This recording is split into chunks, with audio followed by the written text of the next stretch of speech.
murid Yesus itu ada 12 dari circle besar, circle-nya Yesus sendiri. Dan ada satu muridnya khusus yang dia temui secara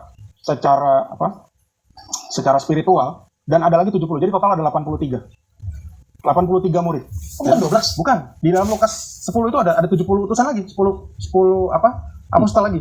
Nah, dari 83 itu tidak ada satupun yang membunuh orang, menghilangkan nyawa orang lain, enggak pernah. Tidak ada, dari 83 tidak ada yang merampok. Bismillahirrohmanirrohim. Assalamualaikum warahmatullahi wabarakatuh. Segala puji bagi Allah, sholawat dan salam kepada Nabi Muhammad Sallallahu Alaihi Wasallam, penutup para nabi dan rasul. Salam sejahtera dan bahagia untuk kita semua. Kembali teman-teman, saya ingin memberikan sebuah reaksi pada video podcastnya Dr. Rikat. Dalam hal ini pernyataan Bro Edwin, yang kemudian beliau coba menggiring ataupun membangun sebuah opini atau asumsi, yang terindikasi seakan-akan para sahabat dan Nabi Muhammad Sallallahu Alaihi Wasallam telah menyebarkan Islam ini dengan peperangan, pembunuhan atau membunuh orang lain. Teman-teman, selanjutnya jika memang maksud Bro Edwin itu, seperti apa yang menjadi perkiraan saya di atas, maka untuk menanggapi pernyataan ataupun asumsi yang coba dibangun Bro Edwin ini, coba mari sama-sama kita saksikan video berikut ini. Total kehidupan Nabi sebagai Nabi dan Rasul adalah 23 tahun. Jika dikalikan 365 hari, maka kita dapati 8.000 sekian hari kehidupan Nabi sebagai Nabi dan Rasul. Sedangkan yang digunakan untuk berperang hanya 80 sekian hari. Artinya, hanya 1% dari kehidupan Nabi yang digunakan untuk berperang. Sisanya, 99% kehidupan Nabi digunakan untuk dua misi. Yang pertama, menebar rahmat, dan yang kedua, menyebarkan akhlak. Dikatakan dalam Al-Quran surat Al-Anbiya ayat 107, Bismillahirrahmanirrahim, wa ma arsalnaka illa rahmatan lil alamin, dan kami tidak mengutus engkau wahai Muhammad kecuali untuk menjadi rahmat bagi semesta alam. Bagi semesta alam, tidak khusus untuk umat Islam. Nabi menjadi rahmat bagi manusia non-muslim, bahkan bagi binatang dan tumbuhan, sekalipun bagi benda-benda mati. Ketika Nabi diutus ke muka bumi ini, mereka semua mendapatkan rahmat dari Allah Subhanahu wa Ta'ala melalui nabinya.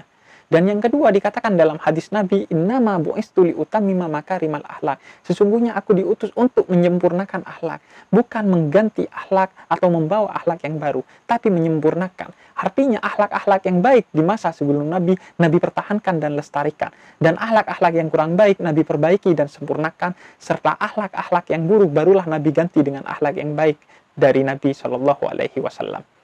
Sedangkan jika kita membaca buku-buku sejarah Islam, serta kita mengamati pengajaran-pengajaran di lembaga-lembaga pendidikan Islam tentang Islam itu sendiri maupun sosok Nabi Muhammad, kita dapati sebagian dari mereka justru berfokus kepada yang 1%.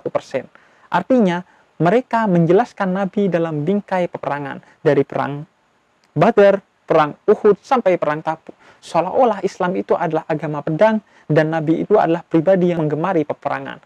Padahal, peperangan dalam Islam bukanlah sesuatu yang mutlak. Ia bersifat muqayyad, insidentil, yakni dibatasi dan dikaitkan dengan sebab-sebab tertentu yang mengikat dia secara mutlak. Jika sebab itu tidak ada, maka tidak diperbolehkan bagi kita berperang.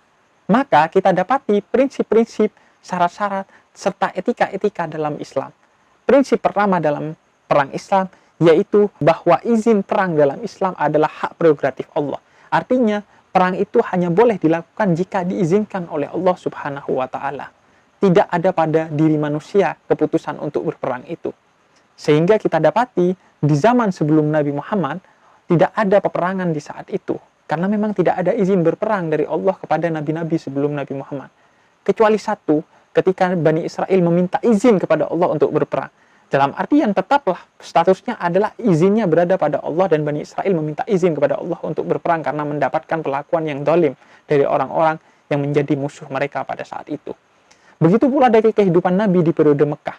13 tahun kehidupan Nabi di Mekah tidak ada perperangan pada saat itu, karena memang tidak ada izin berperang yang diberikan oleh Allah kepada Nabi dan umatnya. Sehingga kita dapati meskipun pada saat itu umat Islam mendapat perlakuan yang buruk dari kafir Quraisy, mereka tidak melawan dengan peperangan. Melainkan dalam sebuah ayat dikatakan, dibolehkan bagi kamu menyembunyikan keimanan kamu untuk menyelamatkan jiwa kamu. Sehingga manajemen pertahanan pada saat itu adalah dengan diperbolehkannya menyembunyikan iman. Izin peperangan baru turun di periode Mekah, 10 tahun kehidupan akhir Nabi.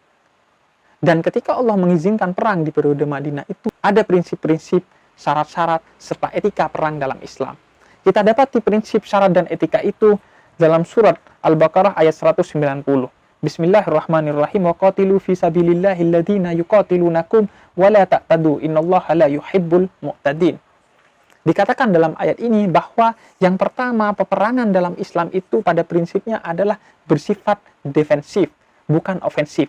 Dia bersifat sebagai sebuah pertahanan, bukan untuk menyerang. Artinya dia dilakukan dan dibenarkan jika umat Islam mengalami agresi dari pihak luar. Sementara ulama menyatakan bahwa yang diduga akan menyerang pun tidak boleh kita melakukan penyerangan kepada mereka sampai mereka benar-benar melakukan penyerangan. Oleh karena itu, ayat ini menggunakan kata kerja yuqatilunakum. Artinya jika mereka benar-benar sedang memerangi kamu, barulah kamu diberikan izin untuk memerangi balik mereka. Dan batasannya dikatakan dalam surat Al-Baqarah ayat 193, sampai mereka berhenti memerangi kamu. Jika mereka sudah berhenti dan tidak lagi memerangi kamu, maka kamu juga harus berdamai dengan mereka. Kemudian yang kedua dikatakan dalam ayat ini bahwa yang menjadi prinsip perang dalam Islam adalah perang itu harus dilakukan di jalan Allah. Artinya ia bukanlah kehendak dari kita, bukanlah upaya untuk menebarkan permusuhan, bukanlah upaya untuk menumpahkan kemarahan yang bersumber dari nafsu kemanusiaan kita. Dikisahkan bahwa Sayyidina Ali pernah menunda hempasan pedangnya kepada Amr bin Abdiwud yang menjadi musuhnya di suatu peperangan karena Amr bin Abdiwud itu meludahi Sayyidina Ali. Kemudian dipertanyakan oleh sahabat-sahabatnya setelah peperangan, "Wahai Ali, kenapa engkau justru menghentikan hempasan pedangmu ketika Amr bin Abdiwud meludahimu?" Kemudian Sayyidina Ali mengatakan, "Karena aku ingin hempasan pedang ini bukan karena nafsu dan amarahku, melainkan karena ingin mendapatkan keridhaan Allah Subhanahu wa Ta'ala." Itulah prinsip kedua peperangan dalam Islam. Dan yang ketiga dikatakan dalam ayat ini bahwa janganlah berlebihan dalam peperangan. Artinya, peperangan itu harus proporsional. Sehingga kita dapati etika-etika perang dalam Islam. Yang pertama, dalam beberapa hadis dikatakan bahwa peperangan harus diawali dengan persiapan. Oleh karena itu, dikatakan oleh Nabi seorang muslim harus belajar menaiki kuda, memanah, dan lain sebagainya. Bukan karena kita menghendaki peperangan, tapi persiapan itu untuk memberikan kesan bahwa umat Islam itu begitu kuat sehingga dia dapat menghalangi niat umat-umat lain untuk memerangi umat Islam sehingga tetap terjadi perdamaian di antara umat Islam dengan umat lain di zaman itu. Dan yang kedua, dikatakan yang menjadi etika perang dalam Islam adalah tidak boleh berperang di luar medan perang karena akan menyebabkan jatuhnya korban yang tidak berdosa, yang tidak menjadi bagian dari peperangan itu sendiri. Di antara etika perang dalam Islam yang lain adalah tidak boleh membunuh kalangan wanita, anak-anak, tumbuh-tumbuhan, dan binatang. Ada etika kemanusiaan, ada etika lingkungan di sana. Dan misalnya yang menjadi etika dalam perang Islam juga adalah bersikap yang sangat baik dan penuh akhlak kepada para tawanan. Sehingga kita dapati para tawanan itu menyaksikan perlakuan baik sahabat-sahabat Nabi kepada mereka. Di antaranya, seorang tawanan, Aziz bin Umar, mengisahkan bahwa mereka mendapatkan makanan yang sebagaimana dimakan oleh sahabat-sahabat Nabi, serta perlakuan yang sangat baik dari sahabat-sahabat Nabi. Sehingga kita dapati dalam sejarah beberapa tawanan-tawanan umat Islam justru memeluk Islam karena melihat akhlak yang begitu sempurna pada umat Islam dalam memperlakukan mereka, walaupun mereka seorang tawanan. Sehingga mereka masuk ke haribaan Islam justru karena kesadaran penuh mereka, dan justru karena keikhlasan mereka. Kemudian etika perang selanjutnya dalam Islam dikatakan bahwa bukan berarti peperangan itu mengkhianati seluruh perjanjian yang ada. Perjanjian tetaplah berlaku dalam setiap peperangan. Oleh karena itu, seorang sahabat Nabi yang bernama Hudzaifah ibnul Yaman dan ayahnya, ketika ia ditawan, dia dibebaskan oleh orang-orang kafir dengan syarat bahwa dia tidak boleh berperang bersama Nabi melawan orang-orang kafir. Sehingga ketika di perang Badr mereka meminta izin kepada Nabi untuk ikut berperang, Nabi tidak memperbolehkannya karena mereka sudah terikat perjanjian dengan orang-orang kafir. Dan kemudian yang terpenting juga yang menjadi etika perang dalam Islam bahwa dilarang menghancurkan rumah-rumah ibadah maupun tokoh-tokoh agama lain. Artinya dalam Islam perang bukan dimaksudkan untuk sebagai media dakwah. Sebab dikatakan dalam Al-Quran, Bismillahirrahmanirrahim, la ikraha fiddin, tidak ada paksaan dalam agama. Agama Islam tidak menghendaki orang lain masuk ke haribaan Islam karena rasa takut dan karena mereka diperangi. Oleh karena itu tidak benar tuduhan bahwa Islam adalah agama pedang. Sebab dikatakan dalam ayat yang lain bahwa jika orang-orang kafir itu berbuat baik kepada kamu, maka silahkan diwajibkan kepada kamu untuk berbuat baik juga kepada mereka. Oleh karena itu, jika memang perang akan menjadi metode dakwah dalam Islam, maka Rasul tidak melarang umat Islam untuk memerangi tokoh-tokoh agama lain, untuk menghancurkan rumah-rumah ibadah umat lain dan membunuh tokoh-tokohnya. Maka, seperti yang saya sedang tulis, kita dapati pada akhirnya meskipun Islam memperbolehkan perang dalam sudut yang sangat sempit dan dicontohkan Nabi hanya dari 1% kehidupannya, namun perang dalam Islam masih berbasiskan pada prinsip-prinsip kemanusiaan. Dikatakan dalam Al-Quran surat Al-Baqarah ayat 216, kutiba alaikumul qital wa huwa kurhun lakum. Maka sesungguhnya peperangan adalah sesuatu yang dibenci oleh seluruh umat manusia. Sehingga dikatakan kutiba alaikum, diwajibkan atas kamu.